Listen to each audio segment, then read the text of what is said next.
తీవ్రవాదం కేసుల్లో కూడా bail ఇచ్చేస్తున్నారని supreme court మీద వస్తున్న విమర్శల్ని కోర్టు తోసిపుచ్చింది.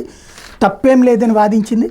బెయిల్ ఇవ్వడం అనేది ఓ నిబంధన, జైలుకు పంపడం అనేది ఓ అసాధారణ సందర్భం, ప్రత్యేక చట్టాలకు ఇది వర్తిస్తుంది అని సుప్రీంకోర్టు స్పష్టం చేసింది. కఠినమైన చట్ట వ్యతిరేక కార్యకలాపాల నిరోధక చట్టం ఉపా కింద అరెస్ట్ అయిన వ్యక్తికి బెయిల్ మంజూరు చేస్తూ justice Abhay S Oka, justice Augustine George Masih ధర్మాసనం వ్యాఖ్య చేసింది. అర్హత ఉన్న కేసుల్లోనూ కోర్టులు బెయిల్ నిరాకరిస్తూ పోతే రాజ్యాంగం గ్యారంటీ ఉన్న ప్రాథమిక హక్కుల ఉల్లంఘన జరుగుతుంది.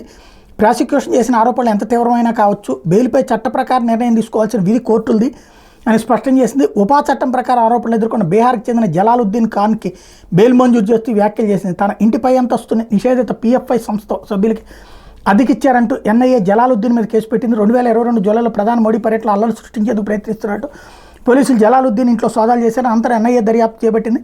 ఇలాంటి కేసుల్లోనూ నిందితులకు బెయిల్ ఇవ్వచ్చని సుప్రీంకోర్టు చెప్పింది. ఇక్కడ విశేషం ఏంటంటే తీవ్రవాద సంస్థల్ని ఇంట్లోనే కూర్చోబెట్టుకున్నటువంటి వ్యక్తికి బెయిల్ ఇవ్వచ్చు అన్నటువంటి కాన్సెప్టు. మరి ఇది కరెక్టో కాదో అంటే కోర్టు చెప్పింది కాబట్టి కరెక్టే.